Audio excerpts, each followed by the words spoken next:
Howie runs the show, baby. It's his game. Everyone knows it. It's Howie's show. That is Howie Roseman's show.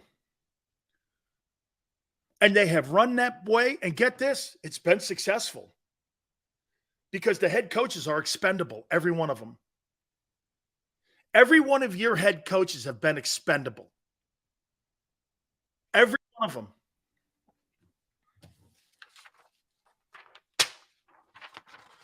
That's pretty crazy. But it's a formula. See, that formula, though, works in Philly. Doesn't work in Dallas because the number one common denominator in Dallas is Jerry Jones. You got a guy with 2 radio shows talking shit every day on his team and getting in the way constantly. And it's totally why I dubbed them the Kardashians of the NFL. They're the Kardashians. Guys, how does the value of a team go up when you've got 4 flat tires? A man that we have now found that has more hatred from some people in Philly, more so than Big Sills, is our friend, the Philly Godfather. And he joins us each and every single Friday at 5:30 now. And I'll tell you what, man, a lot of delusional fans out there sometimes when it comes to preparing for an upcoming season. And I said this again the other day. The 2 biggest guys that I'm concerned about, and I think are the biggest question marks for that Eagle team, will be Nakobe Dean and Jordan Davis.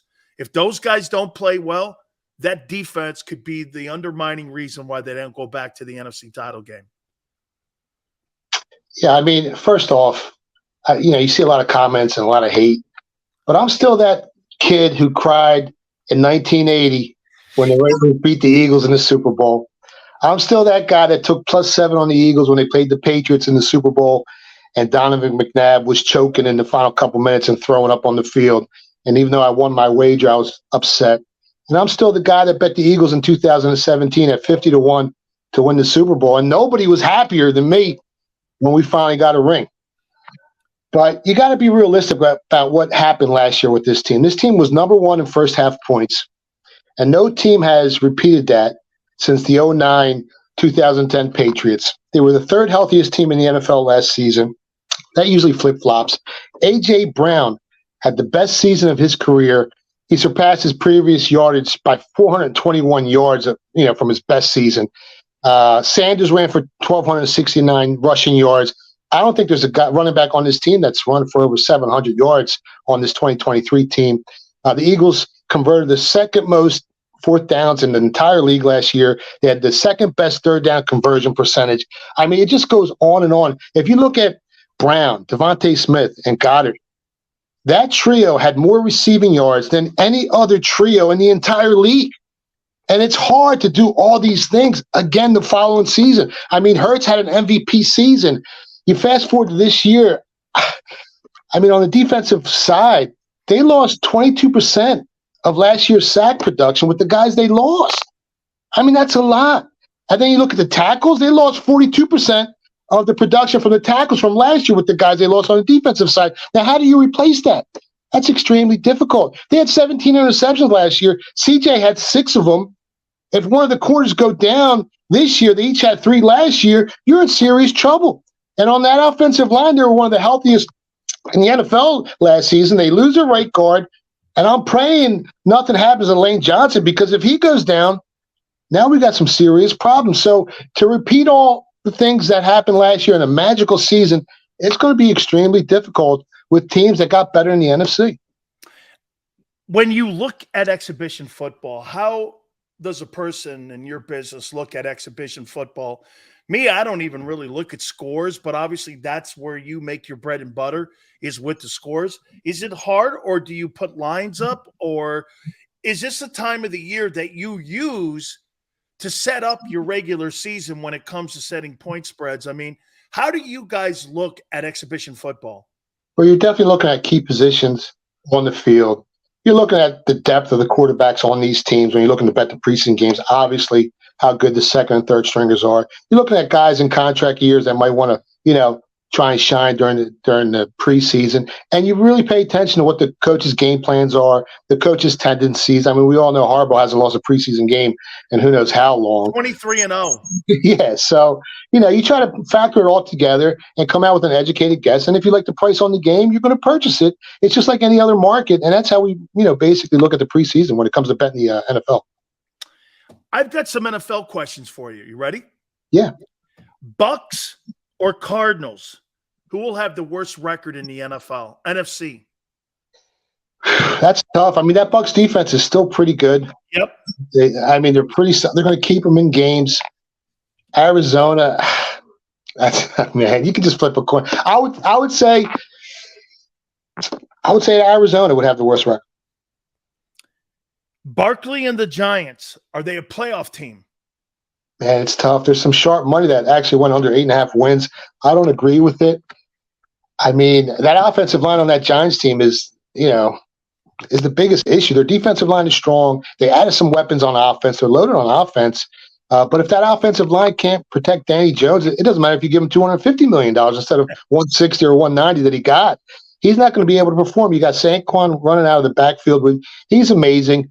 Adoree Jackson's got to stay healthy. At 7.5, things got to really fall their way. Now, last year was a magical season, right? I mean, Dable came in. They got lucky. They had a negative 6-point differential on the year. They still won 9 games. So there was a lot of luck involved. I think they were 8-4-1 in like one-score games. To repeat that this year, they're going to have to get lucky again. But you got to also keep in mind they were one of the most injured teams in the NFC last year. So to me, that shows some depth on that team. And they added some key players. I think they can go over 7.5 wins. The NFC's wide open. Why not? Why can't they make the playoffs? Philly Godfather. Titans, do they make the playoffs because they added DeAndre Hopkins? I don't think he even moves the needle to the regular season win total, to the playoff odds, to their odds to make the playoffs, to their odds to win the division or the Super Bowl. I mean, that Jacksonville Jags team is stacked. You know how much I love Dougie P. He's doing it again with a different team. He won a Super Bowl with Nick Foles. Think about that. Think about how hard that is to do with a backup. Your MVP, Carson Wentz, goes down. I had a 50-1 ticket on Wentz that year. He gets injured. The whole world thinks the Eagles are finished. And here goes Dougie P. He comes up with a game plan, and they beat the Patriots in the Super Bowl. So I think the Jaguars are the team to beat in that division. The Titans, I'm not sold on that team this year. I would even say this to you about Nick Foles. I mean, I can only name really 2 other times when Sims went down. They were 10-0, that Giant team, when Hostetler took over. And then back in the day, when Earl Morrall took over for Greasy when he got hurt and what Foles did. But the difference here is that Foles went on to win the MVP award and outplayed Brady in that game, which was even more insane. So, one of the truly great performances of all time. All right. Does the Super Bowl opponent come out of the AFC West this year? It's a tough division. You got Sean Payton. He's definitely he's going to turn that Broncos team around. You got another year for Justin Herbert and that Chargers team. As long as, their coach Staley doesn't step on his own toes, that team is loaded offensively, defensively. The Chiefs, Andy Reid. But I would say no. I don't think they're coming out of there this year. It's hard to repeat. We all know as Super Bowl champs. I think that AFC East is tough. AFC North is loaded. Watch out for the Cleveland Browns this year. I know they're a cursed franchise, but that team is stacked. Another year for Deshaun Watson. Great defense. They're loaded on offense. I would say no. Wow, you don't think the Chiefs are going back? All right, how about this one? Is Miami a playoff team? Yeah, the team's stacked. Their defensive line is wicked. They got so many weapons on offense. Who are you going to cover? Which wide receiver are you going to choose to cover? I mean, they're just so hard. As long as Tua don't get hurt, they're definitely a playoff team. Who has a better record in the AFC East, the Jets or the Bills? I think the Bills. That Bills defense was the second most injured defense in the NFL last season. This year they're healthy. They got some monsters on that team in contract years, so they're going to be playing their butts off. Josh Allen is hungry. He's starving. That window's closing for that Buffalo Bills team. They got to get it done. And I think they win that division. You think the Jets make the playoffs? It's borderline, man. Miami's so good. That offensive line, I like betting on teams. I like backing teams that have a good nucleus, right? Good offensive line, good defensive line. If that Jets team can't secure, that offensive line, Aaron Rodgers, he can mask some of the inefficiencies on any bad offensive line, but he's 40 years old. It's going to be close, Dan. It's going to be close. Do you think the AFC East is the best division in football? I don't know. AFC East, NFC East, AFC West. I think there's better quarterbacks in the AFC East. Oh, yeah, absolutely. AFC, no, I mean, the whole AFC is stacked. Yeah. Let's be honest. I think it's better than the NFC. Are the Packers a 500 team? It's the NFC now. Yeah, well, I mean, you're playing 17 games. 500 is hard to get there. You got to be above 500. I kind of like their quarterback. Kind of like Love. You like Jordan Love, huh? I like him a little bit. He showed me some. They got a good roster. They got a solid team. They got the coach ain't bad. That division's kind of weak. Obviously, the Lions look to be the strength of that division. But if they fall off or they get banged up, I mean, their defense couldn't stop no one last year. They got a great offensive line. That Lions' offensive line is tough. I think they could sneak there for 9-8, possible. Anthony Richardson in Indy, or C.J. Stroud in Houston? Who wins more games this year? Man, I say Indy. You like Richardson? Yeah, I like. Or are you talking about the lesser of two evils? I mean, he's a big kid, but CJ tore up Georgia's defense last year. I don't know. It's a coin flip. It's so hard. I'd have to go through everything and analyze it. I haven't looked at it, thoroughly enough, but it's a coin flip. Well, I know you love this guy. Can the Jags win 13 games and have the best record in the AFC? Man, it's gonna be tough. Their schedule got a lot tougher this year. I don't put nothing past Dougie P. Lawrence was looking great, down the stretch. 13 games, that's a tall task for any team in the AFC this year. Let's be honest. Like, as good as Andy Reid is and as good as that Chiefs team is and all the great quarterbacks, 13 wins is going to be tough to get to in the AFC this year. This is a debate that I had the other night with Hollis Thomas and other folks.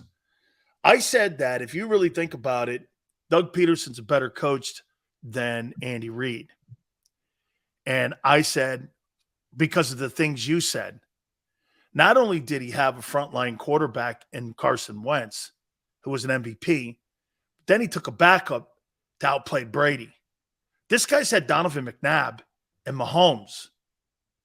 How do you truly know how great Andy Reid is if he doesn't have a top flight guy as his quarterback? And again, look, I'm not downplaying Andy. I think Andy's a Hall of Fame coach, but I just think that there's something about Doug taking – I mean, do you agree, Philly, that the Eagles, they didn't miss a step when they put Foles in there? No, they didn't. I mean, they look just as good.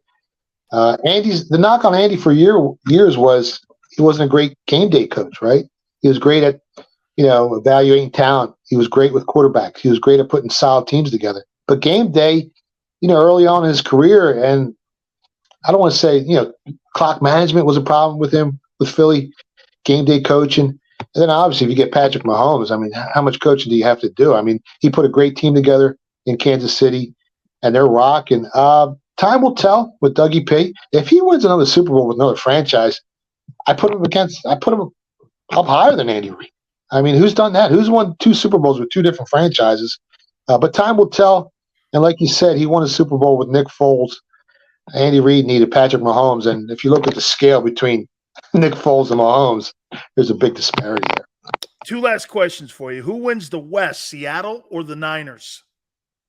Seattle's really good. And I'm hearing Purdy's not looking that good at San Fran in camp.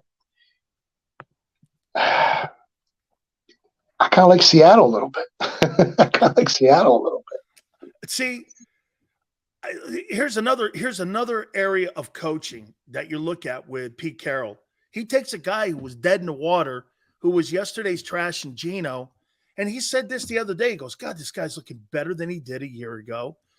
And look at that. They got 2 1,000-yard wide receivers there too. I mean, I don't think and all the moves they made on defense, I got to tell you, because of the situation at quarterback in San Francisco, you got more stability, in my opinion, with the head coach who's won a game versus a guy who's lost 2 of them.